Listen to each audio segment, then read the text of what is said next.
Assalamualaikum warahmatullahi wabarakatuh. Pada kesempatan kali ini kita masuk ke pertemuan selanjutnya pada perkuliahan akuntansi perbankan. Pada pertemuan kali ini kita akan membahas studi kasus, khususnya masih mengenai kredit yang diberikan, masih melanjutkan pembahasan sebelumnya yakni kredit di pihak perbankan.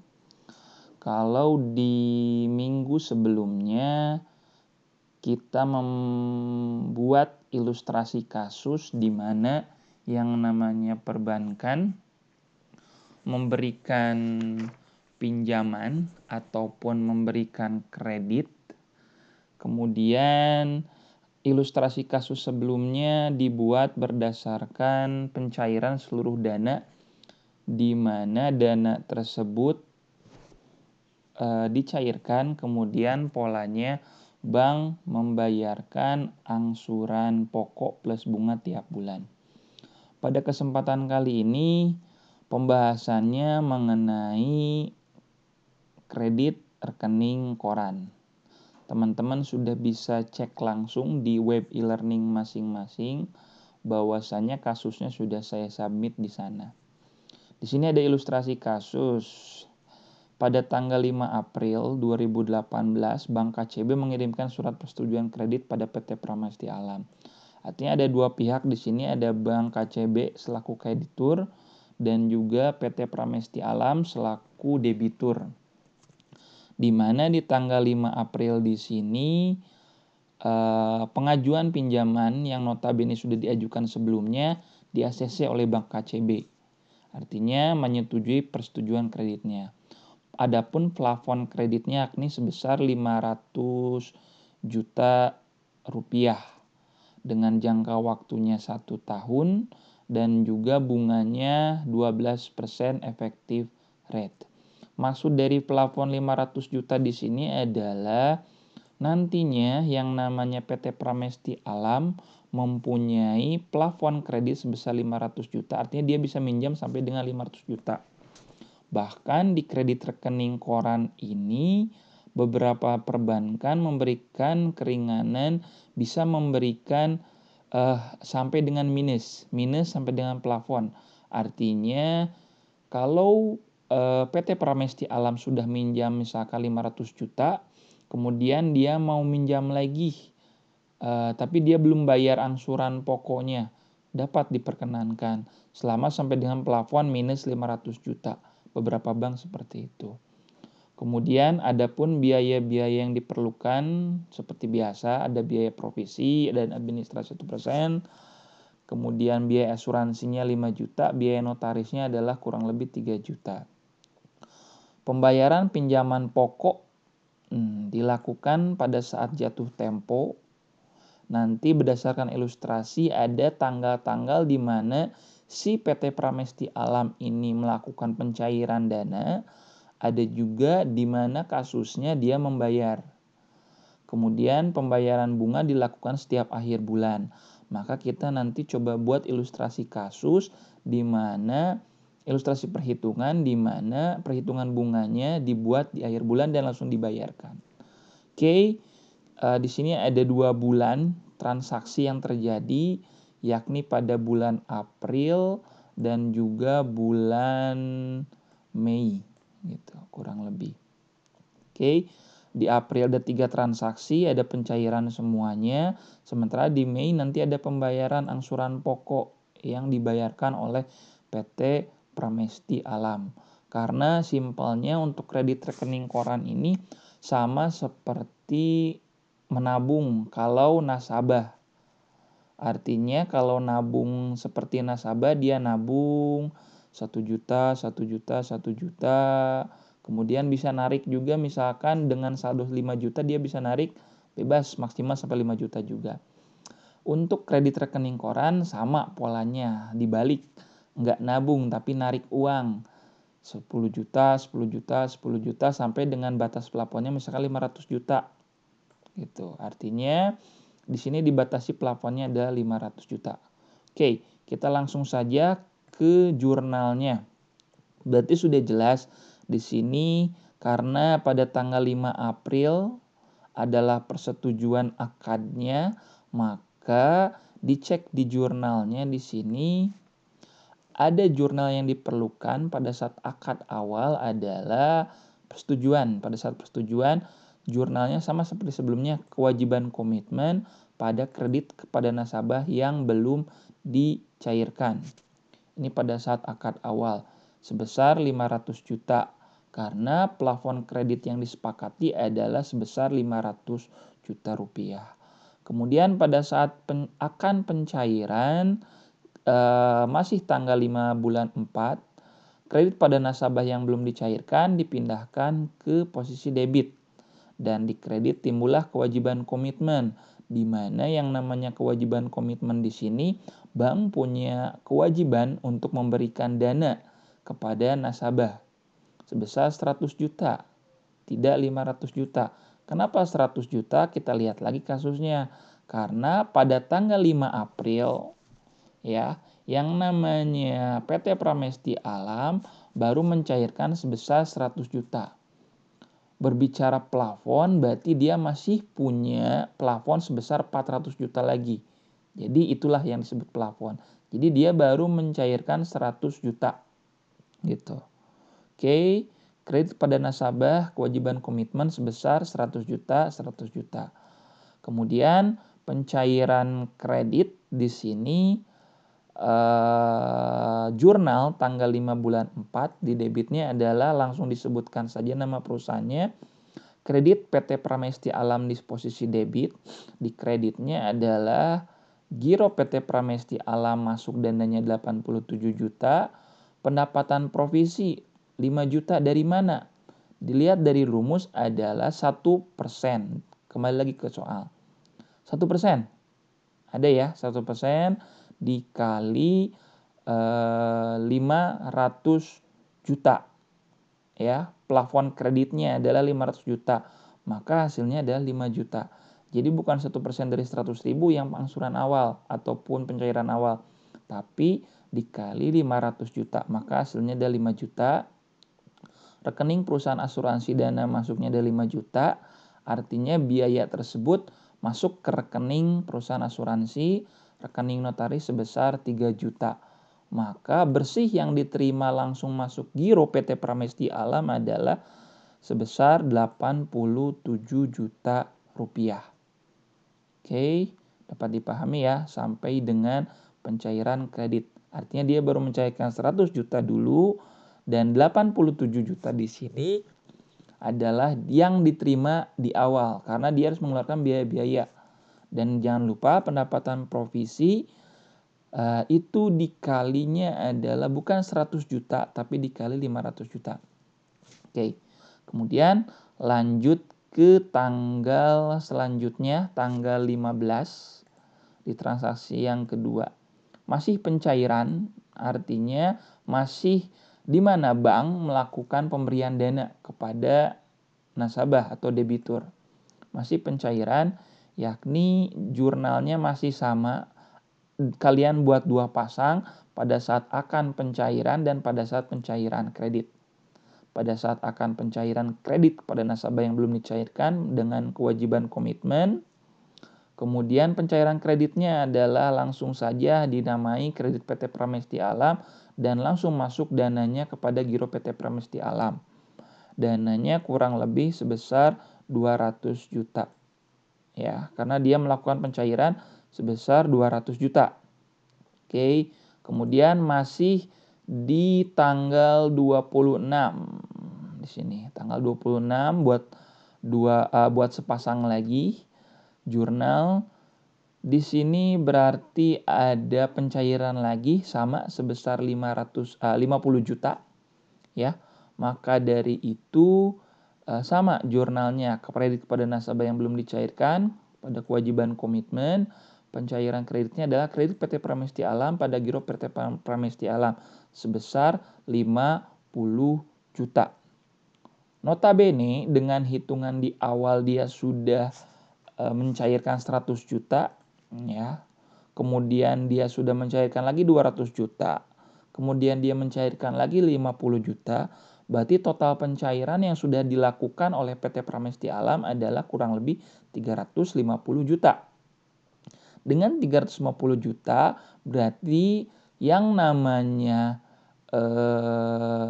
PT Pramesti Alam masih mempunyai baki debit sebesar 150 juta.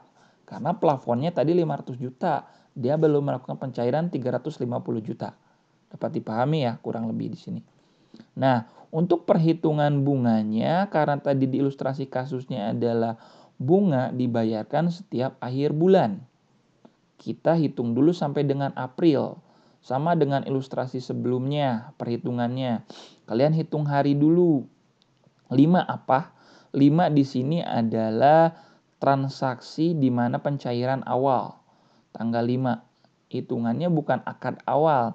Kebetulan saja di sini akad awal langsung dicairkan. Tapi di mana di sini tanggal 5 juga ada pencairan. Sampai dengan tanggal 14. Apa itu tanggal 14? Tanggal 14 adalah H-1 di mana pencairan kedua dilakukan. Pencairan kedua dilakukan tanggal 15, berarti sampai dengan H-1 dari tanggal 15, yakni tanggal 14. Ya, totalnya 10 hari. Sekali lagi, jangan sampai salah menentukan hari di sini 10. Cara simpel adalah kalian 14 kurangi 5 sama dengan berapa? 9. 9 plus 1, gitu aja. Hasilnya adalah 10 hari. Kita lihat ilustrasi perhitungannya di sini. 100 juta. Ya, 100 juta. Dari mana 100 juta? Jelas, 100 juta adalah pencairan awal yang dilakukan oleh yang namanya PT Pramesti Alam sebesar 100 juta rupiah, ya, dikali 100 juta rupiah, dicek. Oke. Kemudian dikali 10 per 365, 10 hari per 365 hari dikali 12%. Hasilnya adalah kurang lebih sekian, 328.767. Kita masuk perhitungan yang kedua. Perhitungan kedua adalah kita lanjutkan saja di sini tanggal transaksinya. Karena transaksi kedua ada 15, 14 ya, 15 sampai dengan 25. Sudah bisa ditebak, berarti ya 25 adalah H-1 dari transaksi pencairan selanjutnya.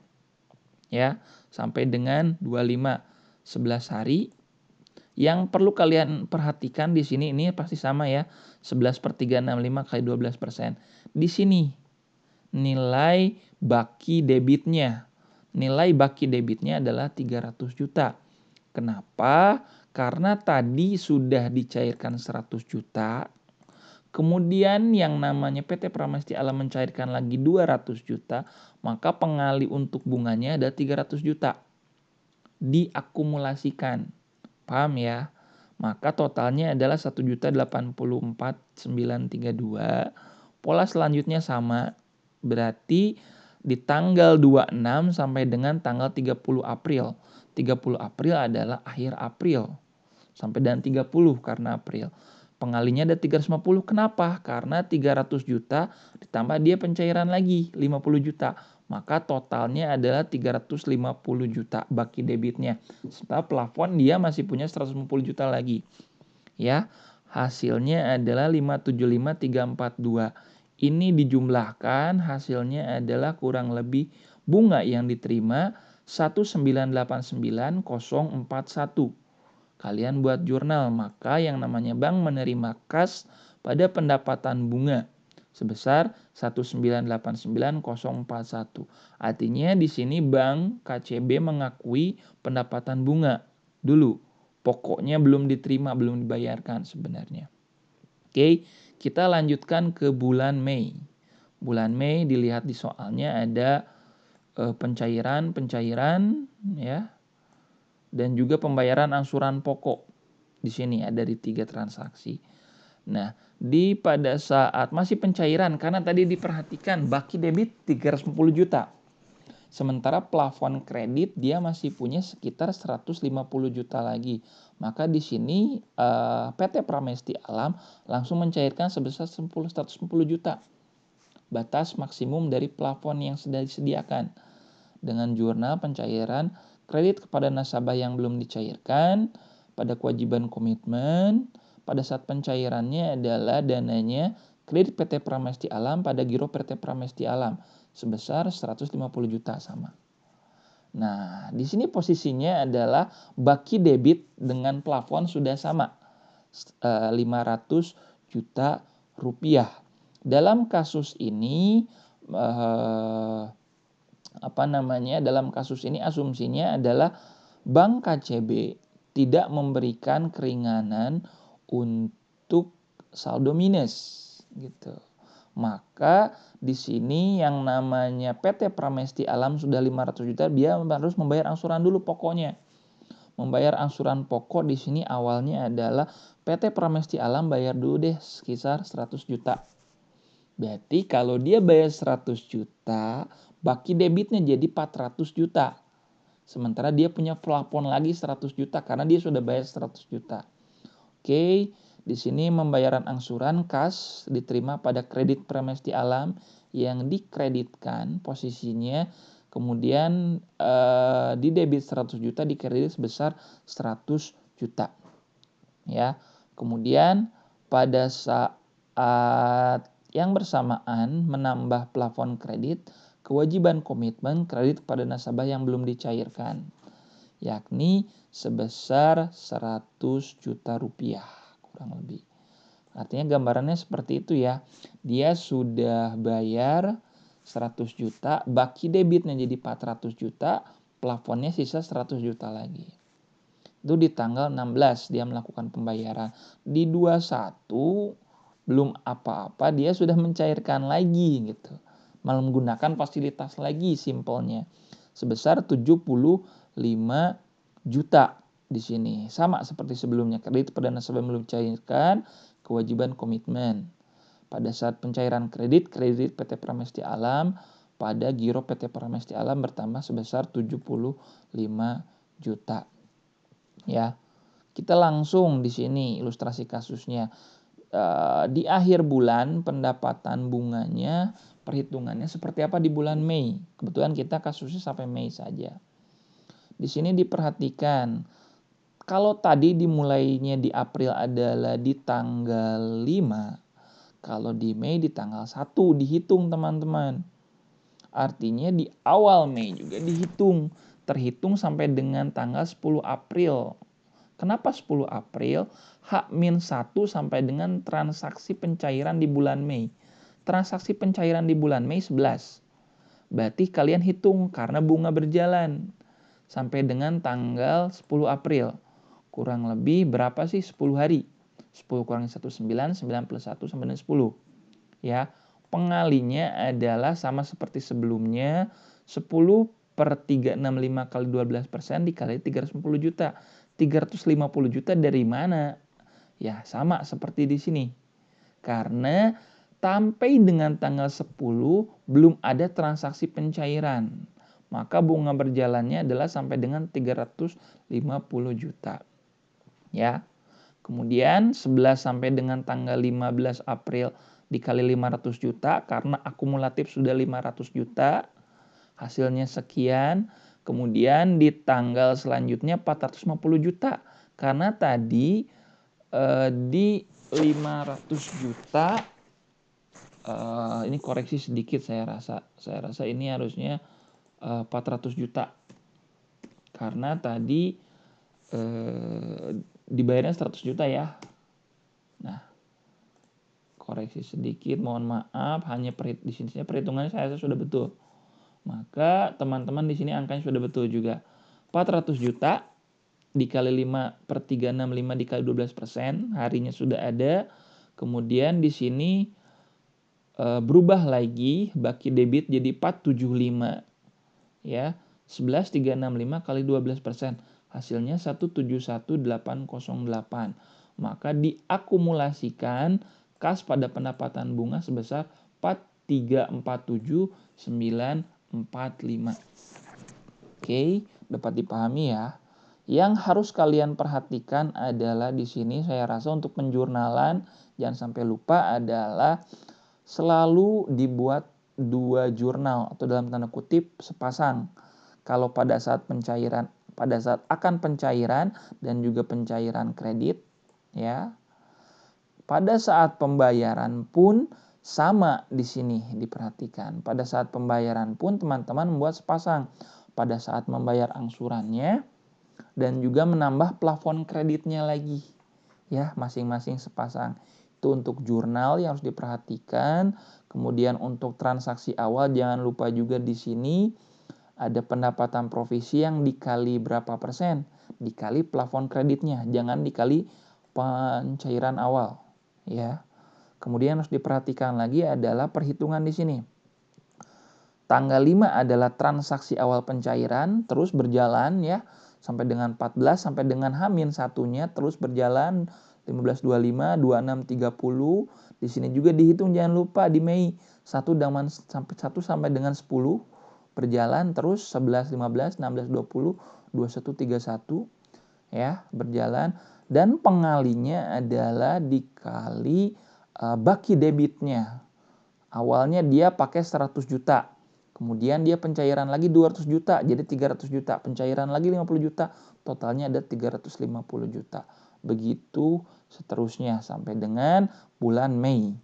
Diketahui bunganya berapa, di April juga diketahui bunganya berapa. Saya rasa sekian penjelasan dari saya. Selanjutnya, mangga boleh ditanyakan di platform e-learning. Kita diskusikan. Wassalamualaikum warahmatullahi wabarakatuh.